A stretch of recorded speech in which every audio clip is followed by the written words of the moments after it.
and welcome to the Wellness with Juanita podcast. I'm your host, Juanita Nagai, an American living in Japan for 20 years. I've gone through some massive life changes and crises in my 20 years here. At its bleakest, I felt very isolated, alone, and helpless in the face of what was happening. I relied on alcohol and cigarettes to get through it the best I knew how, which worked until it didn't, and everything fell apart. I made it through with a little help from my friends, a fledgling mindfulness practice, and learning how to become my own strongest ally. I quit drinking and smoking, worked my way through my grief, found ways to forgive, created new connections, and started a regular exercise, meditation, and self-care routine. I've also become a national board certified health and wellness coach along the way, and developed a desire and passion to help others on their own personal journeys. This podcast is all about change, growth, healing yourself, learning how to get back up after life kicks you down, and exploring mindfulness and self-compassion as incredible tools available to each and every one of us to do just that. Hello, and welcome to the Wellness with Juanita podcast. I'm your host, Juanita Nagai. Today, I will be discussing core values or personal values. These are basically our kind of guiding principles in life. So they are different from person to person. I think that in general, a lot of us might have similar core values, but they are individual and they are unique, and there is no right or wrong. The important thing that we are going to discuss and learn about core values today is that if we are able to sit down and think about what is most important to us, what we really do value the most in life, what we hold nearest and dearest to our heart at a kind of root level. If we are able to name those things and identify those things and really kind of narrow them down to, say, the top 5 or even 3 that are really most important to us, that process itself can be so very illuminating and therapeutic and interesting, educating. A lot of different things might come up as we are exploring that itself. But once we have those top 5 or 3 things, we can then take a look at our lives and our daily routines, our daily habits, the actions and behaviors that we are actually engaging in the world, and see how closely those things align with our core values. When we talk about living our best life or feeling aligned or feeling like our best, truest, most authentic self, this is what we're talking about. So once we have identified our core values, once we kind of have explored and thought about what are the top 5 or 3 really defining and definitive aspects of our personality or of life and living that we find the most valuable and the most important to us, then we can look at our everyday lives and our daily routine, our habits and our actions, and examine if those things are aligned with our core values. In this self-improvement, personal development space, we hear a lot about living our kind of best lives, or living an aligned life, or living as our best, truest, most authentic self. All of that comes from matching what we do and say in the actual world to our core values, the things that we really identify as the most important to us. And this is why it's such an individual process. And today I will use myself and some other specific examples to try and help us get a better handle on what I'm actually talking about. But please do know this is a very personal and a very individualized, unique experience. I will also give you some resources today, some different tools that you can use to explore what your personal or core values might be. But before I get too far ahead of myself, it's also important to distinguish core values from beliefs. They're very similar, and there's some kind of interplay with how they work together, but they are different. I think of core values as these kind of broader kind of themes or topics that we might view as the most important in life. So, for example, let's say something like wealth is a core value for someone. So if wealth is a core value, they then probably have some very strong beliefs surrounding that value. So maybe they believe that you have to work really hard to make money.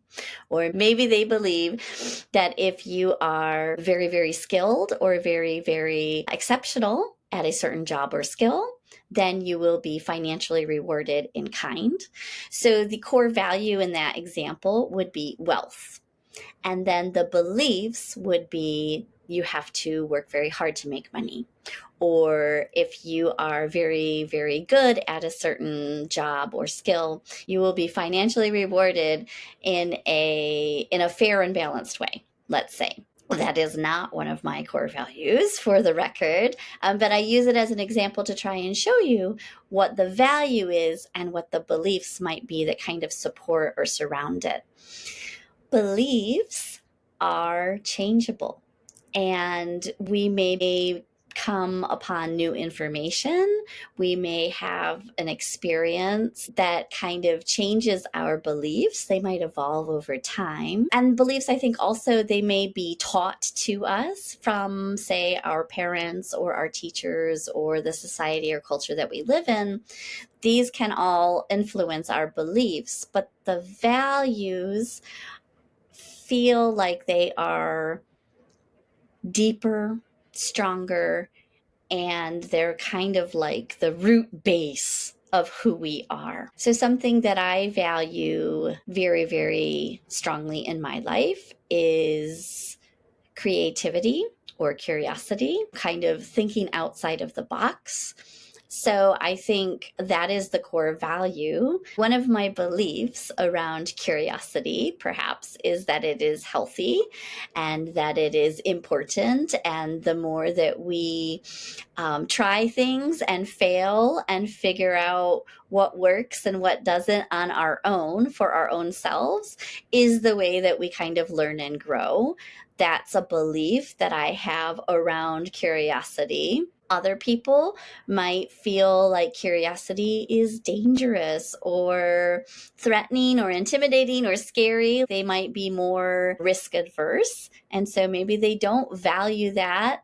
And also maybe they believe that if you are too curious, you can get in trouble or something like that based on their own childhood experiences or the family that they were raised in, right? So I think that kind of helps to illustrate a little bit the difference between core values. They're kind of the bigger overarching themes, and the beliefs that may change. They might change and grow with us over time, or we might learn new information. It's kind of like, I feel like scientific beliefs, right? Out in the greater world, we have learned that things are different over time. We have changed our beliefs around, the fact that the planets circle around the sun as opposed to the sun around us, right? Things like that. So the beliefs change with new evidence or new experiences, but the core values always kind of remain strong, and they always kind of remain there. And I think that we can really readily think about core values and how important they are to us if we consider the opposite. So, if we think about times in our lives when we have felt the most frustrated or upset or disheartened, oftentimes that is because we are living not in accordance with our core values. Maybe there are other factors. I mean, life is complicated. There's a lot that goes into living, especially in our modern day societies. I will use a really recent and a really personal kind of example in that wealth and money are not a core value for me. They're way down on my list of things that are important in life. While at the same time, I recognize that I do need money to survive. I do need money to live. It is important to provide for my family. Love and connection is one of my very strong core values. And so finding ways to take care of my family, whether that's financially or otherwise, is important to me. But money itself, wealth itself, is really not one of my core values. So now just even saying that out loud and talking about it, I think that's part of one of the reasons that it was really, really difficult for me when my husband decided to take a job in another prefecture that paid really, really well. Because for me, the core value of our family and the connection and bond and love there was stronger than the core value of money. And it was really, really hard for me. More recently, I have been working a part-time job, totally simply just for the financial safety net that it was providing me. But it was negatively impacting my mental health. It was stressing me out, and I was really unhappy, and I really did not want to do it, but felt like I needed to or felt like I had to, again, for very valid and understandable reasons. But I wasn't living aligned with my core values. I wasn't living aligned with the things that were most important to me. I was spending half of my time going someplace that I really didn't enjoy, and I really didn't thrive or feel challenged, and it wasn't connecting me to any of my other core values. The thing that got me through it the longest and the most was trying to connect it to my family and the why that I was doing it, right? But so I think that even for yourself, if you think about when things have felt most uncomfortable, most stressful, most unpleasant, chances are you are not living aligned with your core values in some way or another. When we are living aligned with our core values, things just feel like they click into place, right? You feel in flow. You feel like your days are filled with joy and contentment and satisfaction. And you don't have to work so hard or so tirelessly just to survive. If we're able to identify our core values and we're able to then support those through our daily actions, through our lifestyle choices, we feel like we are being who we are meant to be. And core value is what I just said right there, too. That's another kind of indicator. It's our core values that act as our North Star, that they kind of guide our lifestyle choices or major life decisions. These are the things that really do kind of lead us forward throughout the world. So the more that we can acknowledge them, and the more that we can find ways to honor them, the more that we are honoring ourselves and honoring our vision of what makes a good life. So there are numerous activities and exercises that you can find online to go into this kind of work. The two that I'm going to recommend today are two that I use with clients. I have used myself. I have taken them myself, and one is very, very well known, one maybe not so much. I would like to preface this by saying these are tools. They are meant to try and help us. They are not gospel. They are not scientific fact. There is a lot of criticism with one of them, especially. So please just keep it in mind that they are tools. I think they are stronger indicators of our core values or the kinds of our personality kind of character strengths and weaknesses more than just like a regular Facebook name test or something. Please keep in mind that these are not written in stone. So the first is the Myers-Briggs personality inventory. You can find this online if you Google Myers-Briggs, or the website is 16personalities.com. That free version really provides so much information into various areas of each of the characters or the personalities' lives. I personally found it very interesting to take it relatively recently. I remember I did take that probably 25 years ago in college in my 101 psychology class, but taking it recently as I was embarking on my studies and launching my business and everything, I felt incredibly seen. And I felt that it was eerily accurate in a lot of different ways. And reading what it said, again, so many things kind of clicked into place. It felt like, right, that makes sense. That's why I feel this way, or that's why I do this. Like, just so many things, again, that maybe when I haven't felt aligned with myself, life was really hard and it felt like a big struggle because I was kind of working against myself. And the times that life has felt really clicked in and things have kind of gone really wonderfully are the times that I was able to integrate and incorporate supportive actions and behaviors that aligned with those core values and things.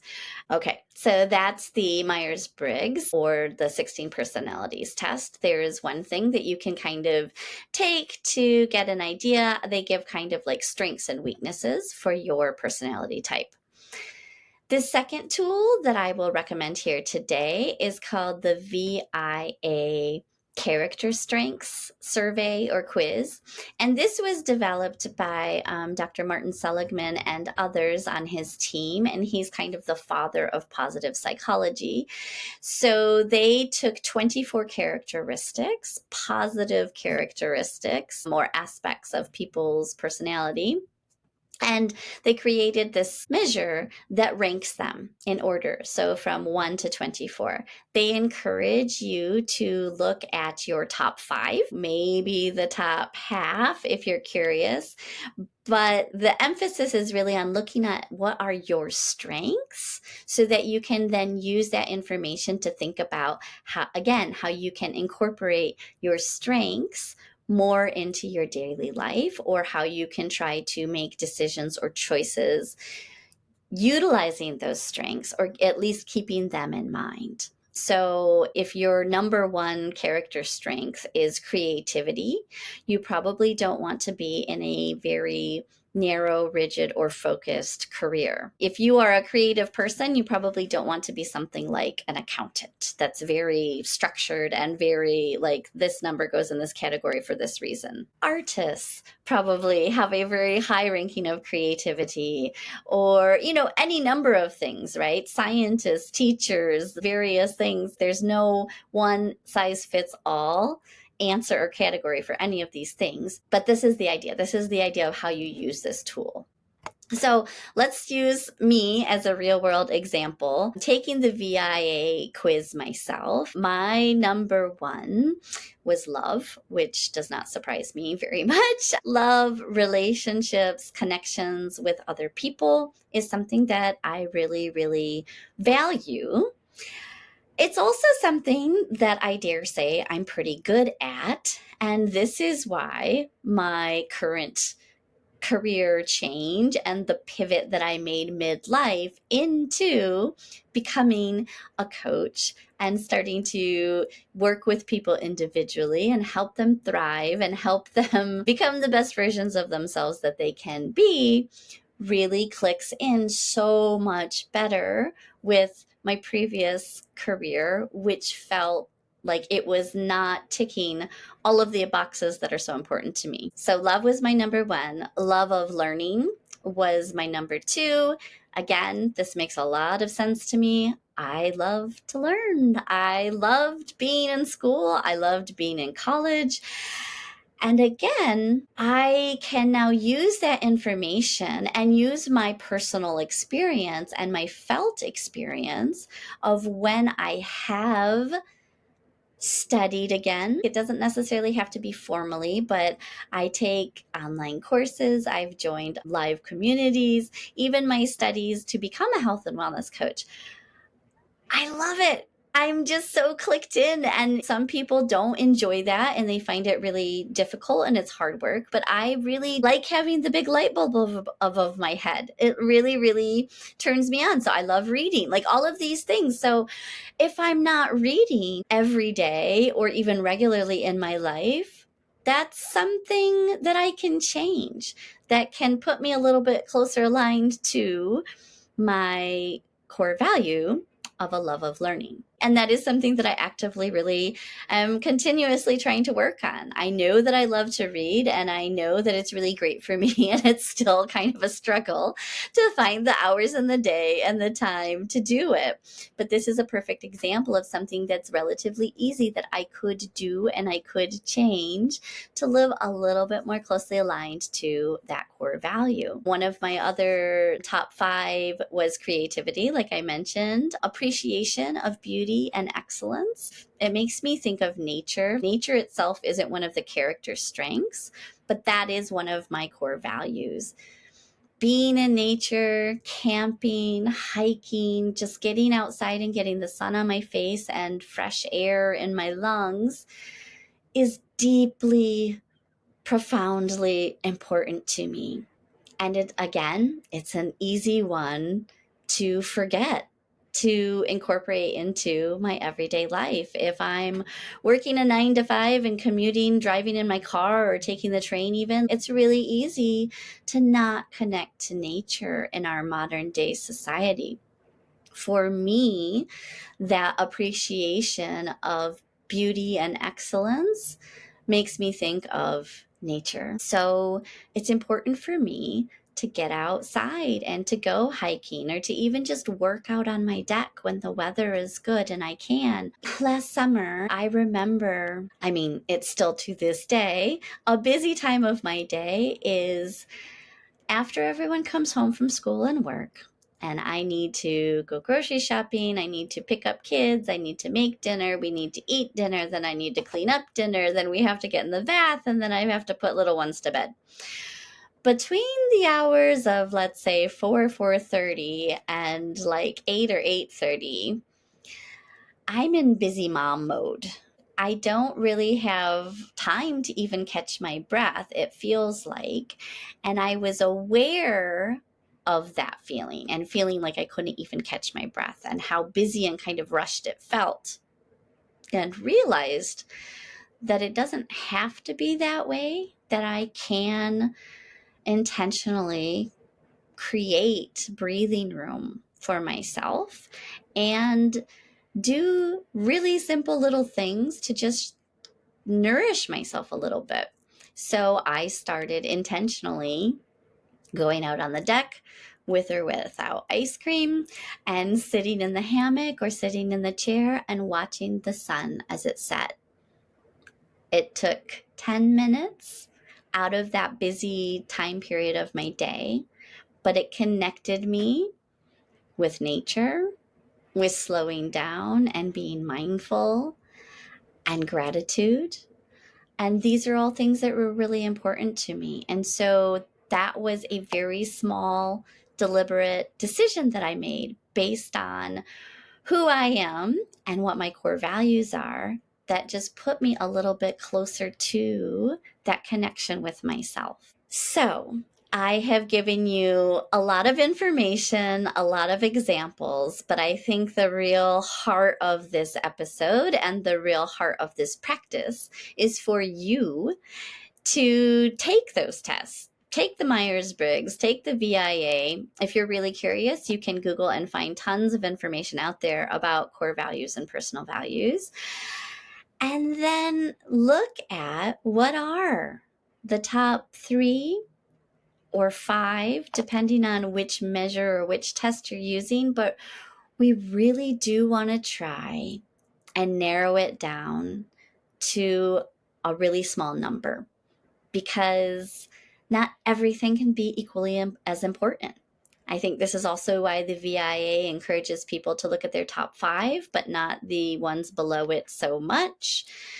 We really do need to kind of narrow in our focus on what is most important, because if everything's important, then nothing is. So once you have a kind of core list of 3 or 5, think about your life and think about what you're doing and think about what you're not doing, and see if you can come up with even one small thing that you could do to support each one of those 1 to 3 or 1 to 5 top core values.